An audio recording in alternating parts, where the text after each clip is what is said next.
Today is Monday, January 25th, 2010, and I will be interviewing Mr. Mark Deam at Sydney High School in Sydney, Ohio.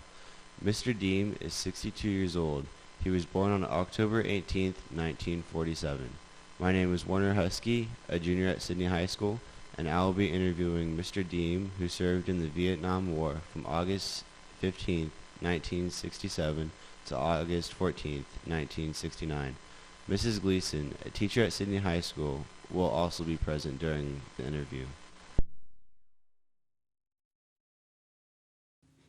Were you drafted or were you enlisted? I was drafted Drafted? When were you drafted? August 15th, 1967. Where were you living at the time? I lived in Sydney with my parents. I had graduated from Sydney High School in 1966.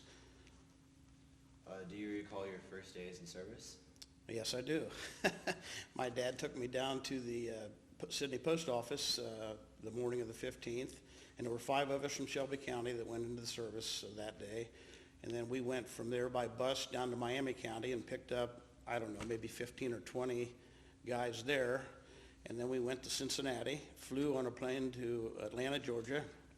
From there, took a bus to Fort Benning, Georgia, where we went through basic training. The first day we were there, we went through a reception center. The first night we got there, because it was in the evening when we got there, we stayed in the reception center. And I always remember in the morning standing outside the mess hall and all this bacon, the smell of bacon, because they were cooking all this bacon and eggs and stuff. So that was the first day. So I guess we were all in the same boat together, not knowing what to expect. Were you nervous, or how were you feeling? Oh, I don't know that I was really too nervous. I think, like I say, we were all kind of in it together, so I guess I wasn't really nervous. Did you enjoy boot camp? Enjoy it? No, I didn't really. Can't say I enjoyed it. You know, there were a lot of physical exercise, a PT, and a lot of running. You know, I disliked the running probably more than anything. But it's something you had to go through. It was like 8 weeks of basic training. How did you get by? Probably by doing what I was told. If anybody didn't do what they were told, not only that person got in trouble, but the whole platoon got in trouble. So it didn't take long for people to catch on that you better do what you're told or you're going to pay for it, along with all your friends. So you were in the Vietnam War, right? Yes.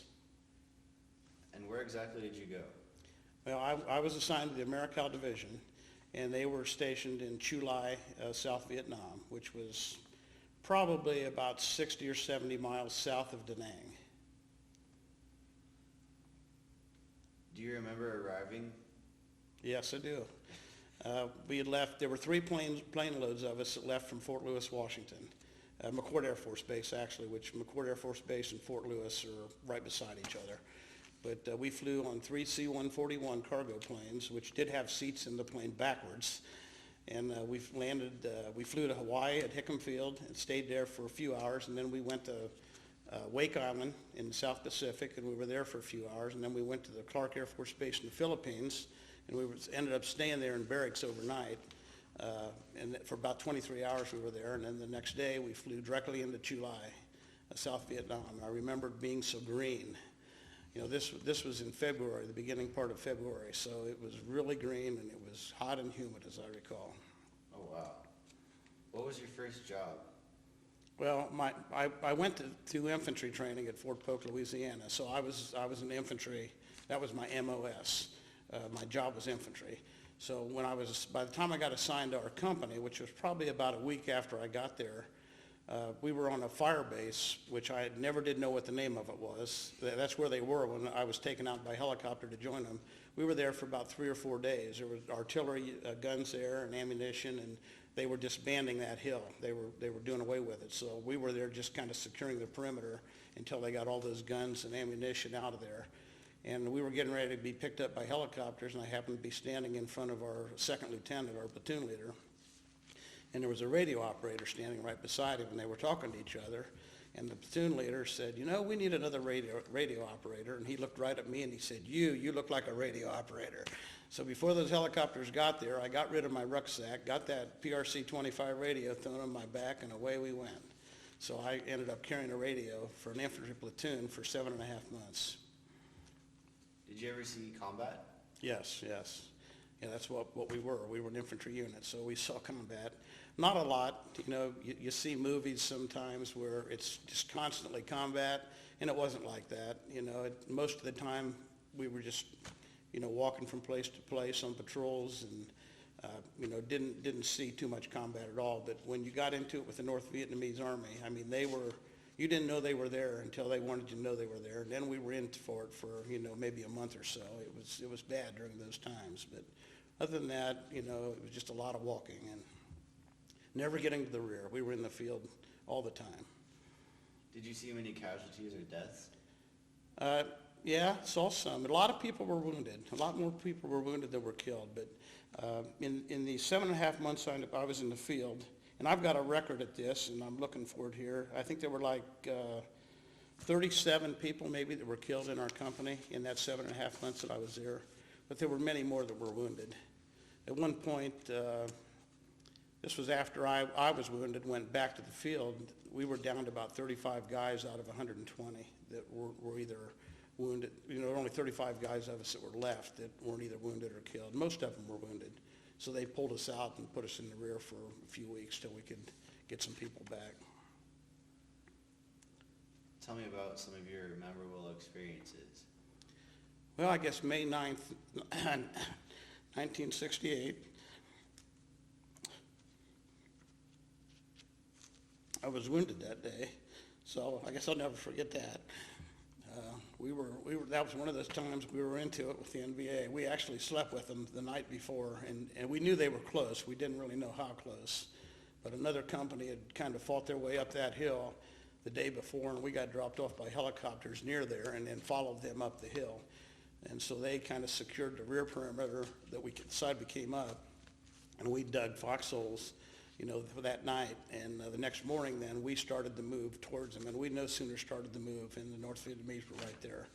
I mean, they were in spider holes all around us, and I got hit with a piece of shrapnel in my knee, you know, almost immediately, and I'm laying there on the ground. I see a machine gun coming through elephant grass over here, and we had guys walking up just shooting these North Vietnamese soldiers right in their holes, you know, and we had one guy that got killed. Well, a platoon sergeant from another platoon got killed, and we had 17 of us got on dust-offs and went back to the rear. So another time we were back around Chu Lai, and they had what was called the rocket pocket, and the VC and the North Vietnamese would fire missile or rockets, 122 millimeter rockets at the air base in Chu Lai. The Marines flew out of there, flew fighters out of there. And so we were in there to kind of run patrols and try to stop those rockets from being fired. Sometimes we were up in the mountains and sometimes we were down below. But one night we had our whole company together, which a lot of times we didn't. A lot of times it was squad size or platoon size ambushes at night or something. But this one night we were in the rocket pocket. All 4 companies in the battalion were moving around at night, not supposed to run into each other. Well, we came out at the bottom of this hill 270 it was called, and there was a hedgerow that stuck out in the rice paddy, and our point man, who had a starlight scope on his rifle, got out to the end of that hedgerow, and our company commander, who I was with, I was his radio operator that night, so about 5 or 6 guys back from the front probably, company commander said, let's just sit down here and just take a break for a little bit. So we sit down, and our point man started looking across that rice paddy with that starlight scope, and he saw some people moving right towards us, and he could not tell whether it was another one of our companies that maybe wasn't where they were supposed to be, whether it was VC or what, we didn't know. So, you know, he kind of passes the word back, and there were probably only, you know, 8 or 10 of us in the front that even knew that they were even there. So we're sitting there real quiet, sitting down behind this hedgerow that's only about maybe 3 feet high, and our company commander's got the radio, or he's talking on the radio, trying to call battalion to confirm, you know, maybe it's another one of our companies. We didn't want to ambush another company. Well, at night, sound travels, you know, pretty far, and you can hear really well at night, and he was talking just a little bit too loud, I guess. And I could see, it was dark. The VC did not move around, or the NVA did not move around when the moon was out. You know, it was too light. When it was dark, though, that's when you were going to have problems. And so anyway, I could see somebody right across the hedgerow from me just stop and turn, and I could see him point and start talking Vietnamese. And it was no doubt it was not one of our companies. And the ones that knew started firing right away, you know, firing their rifles. And So we didn't know, the guy on point, he didn't know how many there were. So as soon as the firing stopped, we pulled back into the middle of the rice paddy inside a dike and kind of set up a perimeter for a couple hours until it got light, and then we started moving back in. We heard somebody moaning, during that time, and I'm thinking, gosh, we must have killed, a whole bunch of these VC, and we get out there and there was one girl that had some Chinese communist grenades on her. She was a VC, and that's all that was there. So whether there were more that were shot or killed and drug off, who knows? But that was, in a way, part of that was a little bit funny because as this was going on, I was looking kind of back to the rear where these people had no idea what was going on, and they were firing too. I don't think they knew what they were firing at, but I could see tracers going up in the air and kind of, I thought that kind of struck me funny that who are they shooting at up in the air? So when you were injured, how bad was it? It wasn't bad. I was really pretty lucky. It was a piece of shrapnel off of probably what was a mortar. Could have been a grenade. I don't really know what it was off of. But I just had a little piece of shrapnel that went into my right knee. And it was actually just taken out about 15 or 20 years ago. I had some shoulder surgery, and this piece of metal was still in there, and it worked. It was against the bone in Vietnam, and they couldn't find it. I mean, they could see it on x-rays, but when they went into, they made a second hole to try to find it instead of going in the hole that was already there, and they couldn't find it, and they said, oh, don't worry, someday it'll work its way out. Well, it did. I could roll my finger around it and feel it, and when they took it out, it was probably about the size of a BB, maybe just a little bit bigger. So as far as wounds go, that's about as good as you can get it. I mean, a lot of guys really got messed up bad, and so I was lucky. Were you awarded any medals or citations? Well, for that wound, I got a Purple Heart. I was infantry MOS, so I got what was called a Combat Infantryman's Badge, a CIB, because I was in combat and I had that MOS. And then I also got a Bronze Star. Higher ranks maybe asked about, how did you stay in touch with your family? Strictly letters. We could send letters home for free because we were over there. We could just write free on the envelope and it would go. And my wife, I just got married in December 16th of 1967 after infantry training. And so like 2 weeks later, I left for Fort Lewis, and then a month after that, I left for Vietnam. So she wrote me every day I was there. I think I wrote her every day, but maybe 3 or 4, that we were just too busy to not be able to do it. So letters was the only way. Sometimes I'd get letters that she wrote after ones I got later. They didn't always, sometimes you get 3 or 4 in a day, and sometimes you wouldn't get any. So that was the only way. There was no phones, no computers, no email, none of that stuff back then. How was the food? Food? Well, when I was in the field, it was strictly C rations. So it was in cans. They had, I don't know how many different kinds of meals there were. Most of it was okay. It's just you didn't have a lot of variety. There was one ham and lima beans that nobody liked. Very few liked it. If you liked it, you could have that one every meal if you wanted to, because somebody would trade you for it. But most of it wasn't too bad. A few times we usually got resupplied every day. Sometimes we were going into places where we couldn't. So we had to carry extra water, we had to carry extra rations. We had something called LRP rations, LRRP, Long Range Reconnaissance Patrol. These guys that would go out and hide out, they did not want to make contact, they just wanted to get information. There would only be maybe 6 of them, but they would carry these dehydrated bags of food, and then they'd mix water with it. And they had like chili, and that was something different for us. That was really pretty good. But once I got to the rear then, of course, we ate in mess halls, and I don't remember that much about it. It was okay, I guess. Did you have plenty of supplies? Most of the time we did. Like I say, we got supplied about every day, so they'd bring water out. They would bring ammunition if we needed it. They would come out, it depends what we were doing. Sometimes they'd bring it out. If we'd be walking all day, they'd bring it out in the evening, and then the next morning they'd come back and pick up the empty water cans and whatever else we had. If somebody had to go to the rear, we're coming back out, then they could get on one of those choppers to do that. But most of the time, we had plenty of supplies. Very few times did we have to get water. I remember one time I got water out of a rice paddy, which wasn't too good, but we had little iodine tablets that we'd carry with us, and if we got water out there, we'd put these iodine tablets in it to kill any bad little critters that might be in there. feel any pressure or stress? Most of the time not.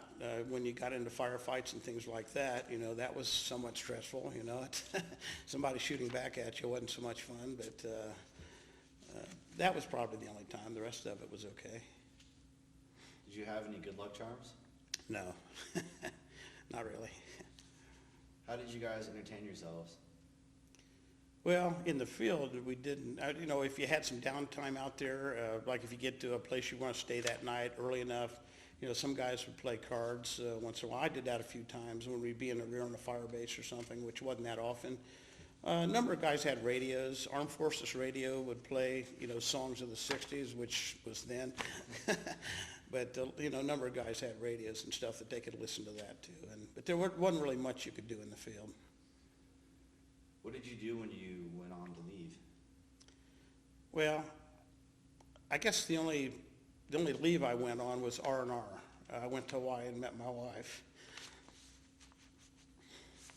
But that was, there really was no leave. I mean, they talked about you're supposed to get an in-country leave and all this. I never heard of such a thing, I never got any in-country leave. So there really wasn't any leave other than R&R. About everybody went on R&R somewhere. So outside of Hawaii, where else did you go? Yeah, as far as when I was in Vietnam or the whole time, nowhere. No, I was never in, when I went on R&R, I went through Da Nang. When I left to come home, I went through Cam Ranh Bay, but I was never, Saigon was way south of us. We were in I Corps up in the north, so I was never in any cities or anything like that. Very seldom saw lights even, except for on fire bases, they had generators and stuff, so there would be lights there, but there was mostly villages that didn't have any lights. Their light was some kind of fire, maybe. That was about it. Were there any entertainers? There were. The last Christmas I was over there, which was about a month before I came home, Bob Hope was in July. I didn't see him. There was two of us at that time working in the rear at the Brigade talk, and this other guy hadn't been there that long, and I only had another month till I was going home, so I stayed and worked the shift, and he went to see Bob Hope. I think there were a few times maybe in the rear that there might have been some entertainers that did things. I don't really remember. I think maybe one time I might have seen somebody. And they also, one time in the field, we were on a hill that they had what they called donut dollies came out to us. And they worked for the Red Cross. These were girls that volunteered to come over there, and they probably brought donuts and they brought games, and they'd come out in sometime during the day on a helicopter, maybe stay for a few hours, and then they'd be picked up and go back to the rear. But that's about all I saw. I'm sure if you were in other places, in like a Saigon or something like that, maybe there was other things, but not really where I was at so much. So you didn't really see anything humorous? Humorous? Well, I guess the story I told you about these guys shooting up in the air was somewhat humorous. There were probably some things that were, I can't really think of anything offhand, but there were probably, it wasn't all doom and gloom, there were some fun times and stuff, but such as pranks? Oh, I don't remember so much of that in Vietnam. Maybe in infantry AIT at Fort Polk, Louisiana. I remember one time there was a guy sleeping on a bunk and his arm was hanging over the side of the bunk, and some guys got a pan of water and lifted it up so his hand was in. It's supposed to make you go to the bathroom. I don't know if it did or it didn't. And people would get short-sheeted, but I don't really remember anything other than that. And that was just in maybe basic or AIT. What did you think of your fellow soldiers or officers? Well, I thought they were good. We were all in there kind of looking after each other's back, and most of us became pretty good friends. So in the officers, we had pretty good officers. So yeah, I like most of them. Do you still keep in contact with them? I do with some. There's a few that when I got back from Vietnam, I was stationed at Fort Lewis again. So I came back to Ohio from Fort Lewis, and then my wife and I drove back out there for 5.5 months. And like I said earlier, McCord Air Force Base and Fort Lewis were right together. So we lived in an apartment complex that there were, maybe 30 to 40 apartments, and all but about 2 were either Air Force or Army guys. So we did a lot of things out there together. And one of them, a couple that we met that didn't live there, but we met them through a guy I worked on a rifle range with, lived in Dayton. So for a lot of years, we got together with them and would see them until they moved to Florida. But this one guy that I knew, that we were in the same platoon in Vietnam, last time I'd seen him was when he was wounded and taken off on a dust-off, and I saw him in '99, and at a chapter reunion. I've seen him every year since then. So we keep in contact with them, and there's some other people I've seen since then that I knew. Did you ever keep a diary? No, never kept any diary. Do you recall the day that your service ended? Yes, August 14th, 1969. I was stationed at Fort Lewis. They would actually let you out right after midnight. So there were a bunch of us who were in this building, and they would try to talk you into re-upping and stuff like that, but they would let you out. You had to fill out a few papers and stuff like that, and then not long after midnight, you would be out of the service. So I don't remember where we stayed that night. We might have stayed because I think we had already cleaned our apartment and already, gotten out of that. And we may have stayed with some friends, and then the next morning, we left to drive back to Sydney, which was like a 4-day drive. So you went straight home? Pretty much. Probably shouldn't have. A lot of country went across. We probably should have stopped and seen, but we didn't. Did you go back to work or school? Yeah, I worked at ODOT on a survey crew right out of high school. And so I worked there about a year and 2.5 months, and when I got drafted. So when I got out, I went back there. I was off maybe a week at the most, if that long, and then I went back on the survey crew and worked there again. Was your education supported by the GI Bill? Well, I didn't go to college. What I did do is I took a correspondence course in surveying and mapping, and that was paid for. You had to turn in grades and stuff like that, and then they would reimburse you. So that part of it was paid for. Later on, I ended up studying and getting a professional surveyor's license, and courses I took for that was not paid for. Did you make any close friendships while in the service?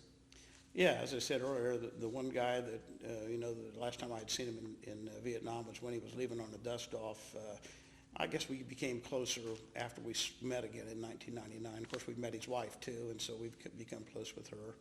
And there's some other people that we still keep in contact that we knew more at Fort Lewis when I was out there when my wife was out there with me. Did you join a veterans organization? Yeah, like I said, I was in the Americal Division, so there's an organization called the Americal Division Veterans Association, and I joined that, I think it was like in 1994. I didn't even know about it before then. And then they got chapters set up too. It was kind of regional, like I was in the Eastern Regional Chapter because of where Ohio is located.